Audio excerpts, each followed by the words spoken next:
AI video just got a huge upgrade, and we're getting really close to anyone being able to create a Hollywood-level film just with a computer.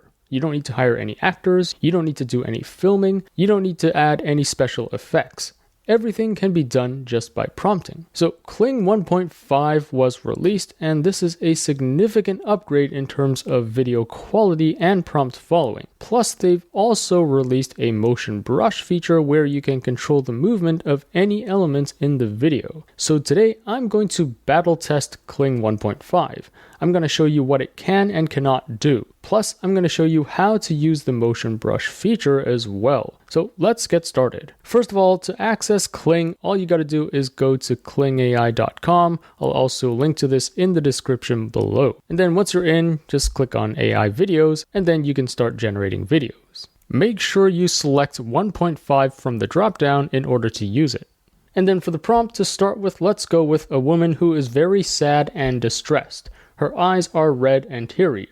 Her facial expression conveys sadness and emotional pain. By the way, I've already tested out Kling before in a previous video, so check this out if you haven't already. There, I tested out different generations like Pomeranians learning to become chefs. I tested it on anime, I tested it on aerial drone videos, on generating text, on high action scenes, etc. But that's just simple stuff. Today, I'm going to try much harder prompts to really test out its limits and show you what it can and cannot do. Anyways, if you're new to Kling, I'm just going to go over the settings really quickly. So below the prompt, you can also adjust the creativity slider. So if you drag this more to the left, it's going to be more creative, but this might risk following your prompt less. If you drag this more to the right, it's going to follow your prompt more literally and be less creative. So for the sake of this test, I'm just going to leave everything at 0.5, which is the default. And then for the mode, you have standard mode and professional mode. So professional mode is just richer details, superior quality, and note that Kling 1.5 only uses professional mode. And then for the length, for now, you can choose 5 seconds or 10 seconds. For the aspect ratio, you can choose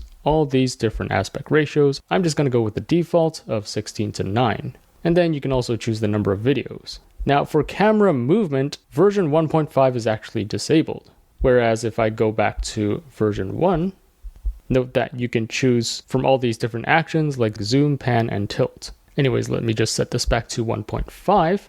And then here we also have the negative prompt. So this is everything you don't want to include in your video. So I'm going to add in animation, cartoon, abstract, low quality, disfiguration, and distortion. I don't want to see any of these elements in my video. And then once you are ready, you can click generate, which would cost you 35 credits for Kling 1.5 professional mode. Alright, so our video from Kling is ready. One more thing I want to mention is that a lot of people say the wait time to generate videos on Kling is very long. Some people have waited for hours. That's only because you're on the free plan. When you pay for any of their plans, including just the standard plan, you do get what is called a fast track generation, and for all my generations, it only takes like 3 minutes to generate. Anyways, here's the video of a very sad woman. Let's see what this looks like. And holy smokes, immediately I am just really impressed by this. I mean, look at the level of intensity in her expression. You can see she is indeed very sad and distressed. I mean, this doesn't really look like it's fake or AI. This does look like a real person with intense emotional pain. By the way, I will also test this out with Minimax, which is a close competitor of Kling. I think both Kling and Minimax are like tied for the #1 video generator out there. Now, there are pros and cons to both tools. I'll let you decide which one is better. For Minimax, note that it's free right now. Anyone can use it. I don't think there are any limits, which is kind of crazy. I think they're incurring pretty expensive server bills right now. Another limitation is right now you can only enter in a prompt. There's no negative prompts, there's no creativity slider, you can't change the aspect ratio or the duration of the video, and there's no image to video or motion brush, which I'll show you in a second. So anyways, let's click generate and see what this gives us. Alright, and here is the same prompt but with Minimax. And holy smokes, again, I am just so impressed by both these tools. The realism in her emotions. I mean, if you got rid of the logo at the bottom right and you just saw this scene in a movie, at least for me, I would not suspect that this was AI generated. This is just insanely realistic. So here are the two videos side by side. Both of them look very impressive and pretty much perfect to me. Let me know in the comments which one you prefer. Like I said in the beginning of the video, we are very close to anyone being able to create a Hollywood level film with just a computer. They can create any actor and control their expressions just with a prompt. Alright, well, a close-up of a woman crying, it's quite a simple thing to generate in that there's not a lot of action, there's not a lot of elements in the scene, so let's try something harder. So for my second prompt, I used a point of view shot of a soldier running through a war-torn city, rifle in hand. The camera moves quickly as explosions occur nearby, throwing up debris. The view dips and swings as the soldier takes cover and fires back at the enemies. And here is what we got. Again, super impressive, especially compared to the video generators we had just a few months ago. Look at the different elements in this scene, like it's quite chaotic. There are ruins everywhere, there are cars, there are explosions in the background, the soldier is moving really quickly, but most things in this video remain quite consistent. And it does follow the prompt very well. The view is dipping and swinging as the soldier takes cover and then he prepares to fire at the enemies. I'm really impressed by this. And here's the same prompt for Minimax. This is also very impressive. A lot of explosions in the background. This is quite a high action scene. However, the soldier isn't really moving naturally. Like you can see at the end there, he just kind of flies to the left. Plus the debris and the rocks in the background, they're kind of deforming in shape over time. So not as temporally consistent as Kling, but still a very impressive generation nonetheless. And here are the two generations side by side. Let me know in the comments which one you prefer. I think in this case, in terms of quality and coherence and clarity, I would have to give it to Kling. Alright, again, for this video, I'm really trying to test out its limits with really hard prompts. So for the next prompt, I used horror film, a horde of zombies attacking people at a metro station, shaky camera. All the other settings are the same, so the default creativity setting, and also the negative prompt that I used before. And here's what I got. It is indeed a horde of zombies attacking people at the metro station.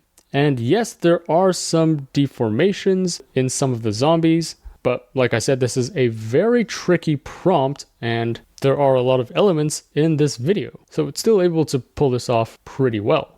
And here is what we got from Minimax using the same prompt.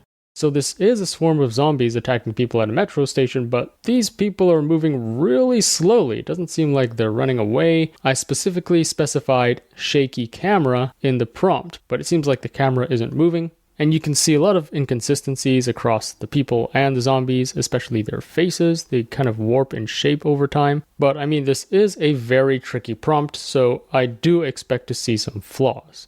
Here are the two videos side by side. Let me know which one you prefer. Alright, the next prompt that I used for Kling is a young boy standing in a war-torn environment. His facial expression shows fear and despair. The background is filled with destruction, fire, and debris.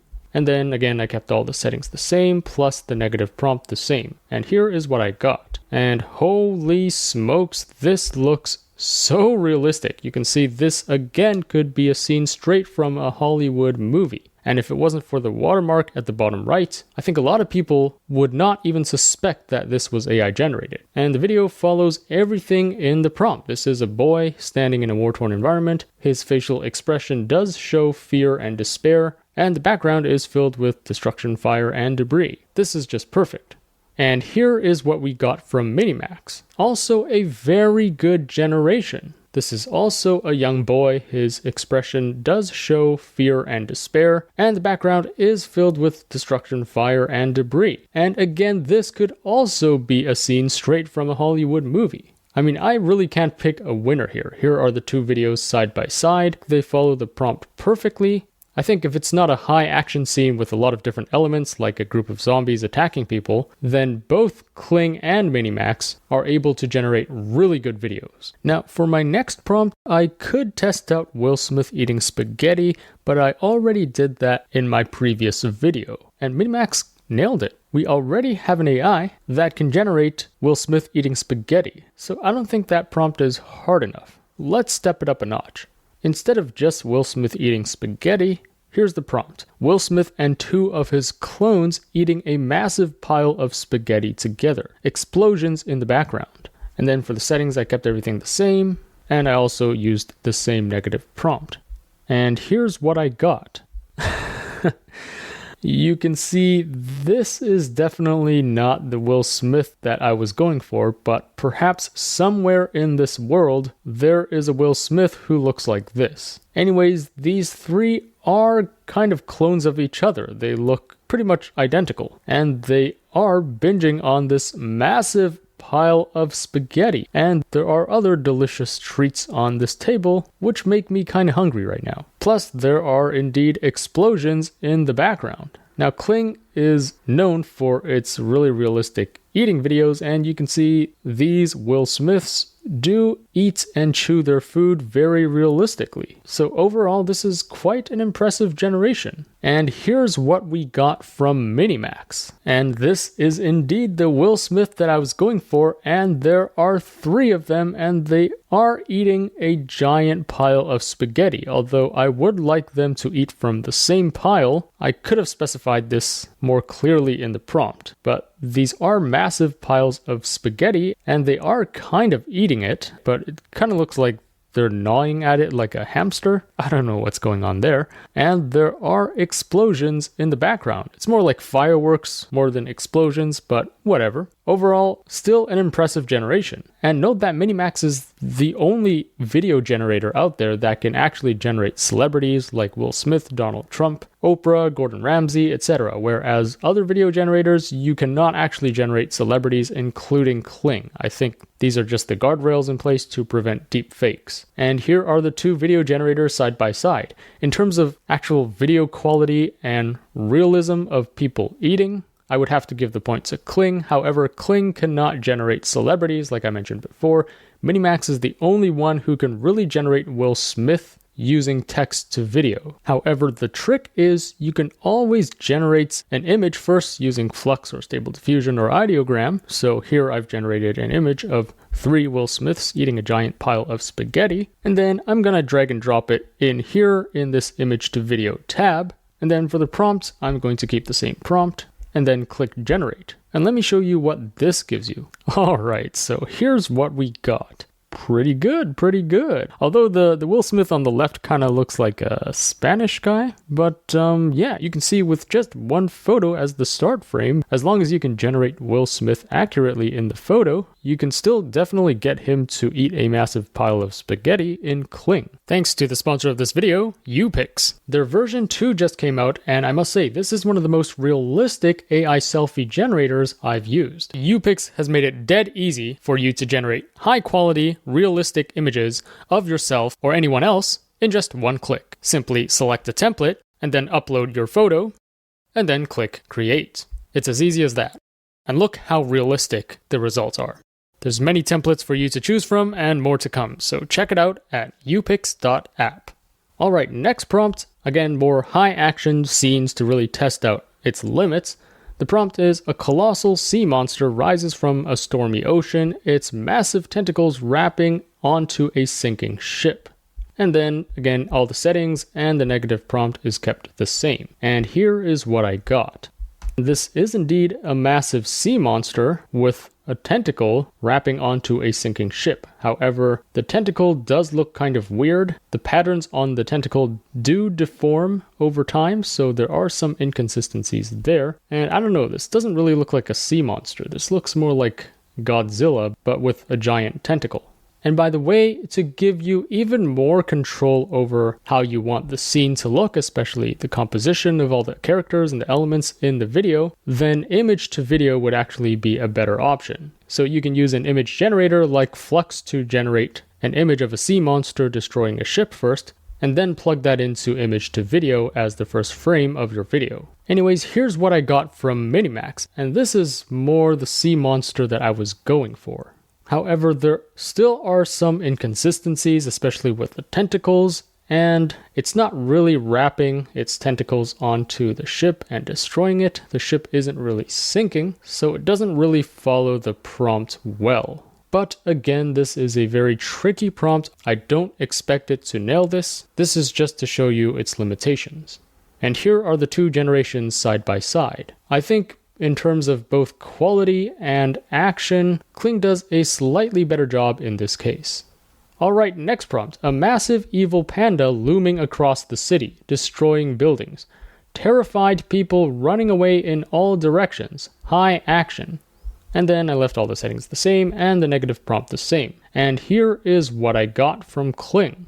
And holy smokes, this is really good. Everything is really coherent and very good quality. You can see the panda moves very naturally. The buildings look super sharp, the debris, the people running away in the foreground. This is a really good generation. Everything seems very consistent, and this is an evil panda destroying the city. I am really impressed by this generation. And here is what we got from Minimax. And it seems like they just copied the panda from Kung Fu Panda. So this isn't really an evil panda, it looks more like a confused panda. It is destroying a city and there are people running away, which is great. However, in the middle of the video, its arm just kind of disappeared and then reappeared somewhere else. So that is a noticeable flaw. And then some of the people running away do morph in shape over time. Some of them just disappear. Some of them reappear from nowhere. So those are also noticeable flaws. And here are the two generations side by side. I think again in terms of quality and action and consistency, Kling is the winner here in this case.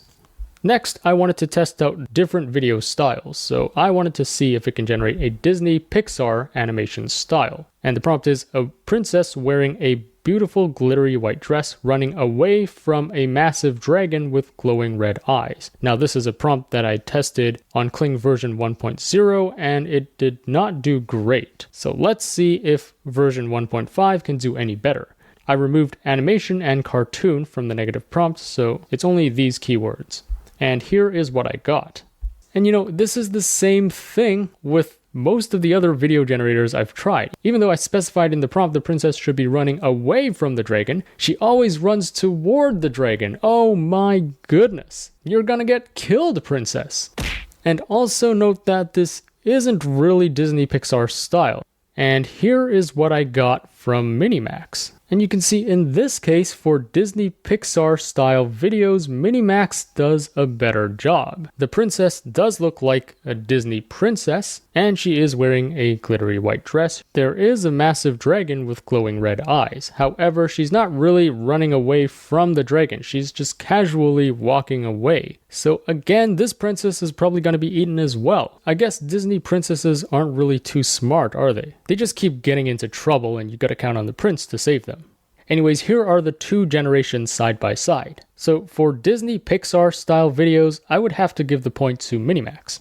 Alright, next prompt, I wanted to see if it can generate anime. So the prompt is Japanese anime style, a girl wearing a kimono fighting a demon, epic battle. Now previously I did show that Kling could generate anime. In the previous prompt it's just a girl wearing a kimono walking along the streets of Kyoto, and this is easy, alright? This is just a woman walking. Here I wanted to try something harder. I want to generate a fight scene. So now instead of just walking, it's a girl fighting a demon and it's an epic battle. And then for the negative prompt, again, I removed the words animation and cartoon.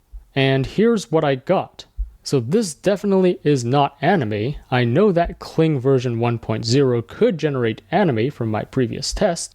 So it's weird that Kling 1.5 isn't really doing this. It's still kind of generating this 3D style video. And she's not really fighting the demon. It looks like both of them are just coming together and posing for the camera. So that's kind of a fail. Now, since I know that Kling 1.0 could generate anime, I wanted to regenerate this. I think the negative prompt might be throwing it off, so I'm just going to get rid of the negative prompt and then click generate again.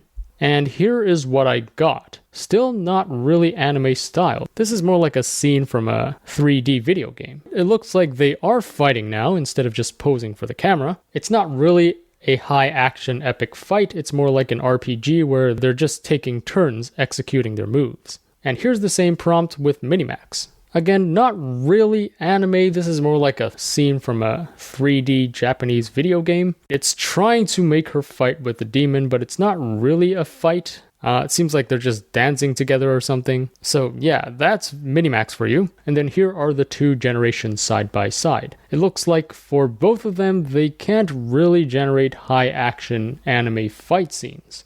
So that's a limitation of both these tools. Alright, so that's it for the comparison between Kling and Minimax. I also wanted to show you this image to video and the motion brush feature. So to use motion brush, you do need to upload an image first. I'm going to upload this image of a woman, which I generated with Flux.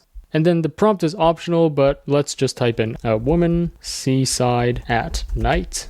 And then note that for Motion Brush, it's actually disabled for version 1.5. So at the top here, you need to select Kling 1.0 in order to use the Motion Brush. All right, so let's click on this and actually draw the motion. Now, let's say we want to get the woman to move. You can either try to paint her whole body, but that is going to take a while. So let's undo that. And then we can also turn on auto segmentation, in which case now when you hover over something like this woman or her dress or the sky, the buildings, etc., it kind of auto selects the object for you. So I'm going to click on this and the dress and the remainder of her arm so that this entire woman is selected. And then next, let's draw the track. So I'm going to click on track 1, and then you can draw her motion wherever you want. So let's just get her to walk straight for a bit and then turn right.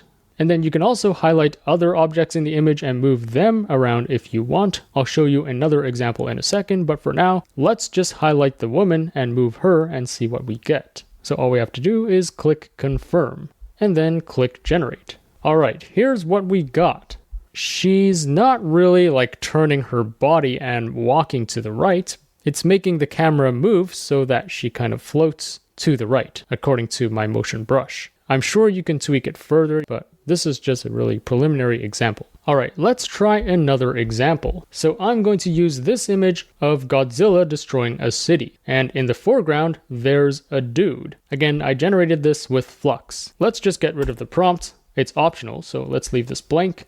And then we'll draw in the motion of both the Godzilla and the dude. Now again, you can either try to in-paint this Godzilla manually, which would take a lot of time. So let me just undo that. And instead, I'm going to turn this auto segmentation toggle on and then attempt to select the entire Godzilla. Now note that if I hover over here, it also selects the buildings kind of, which is not ideal. So let me turn this off, and then I will try to in-paint the remainder of Godzilla's body.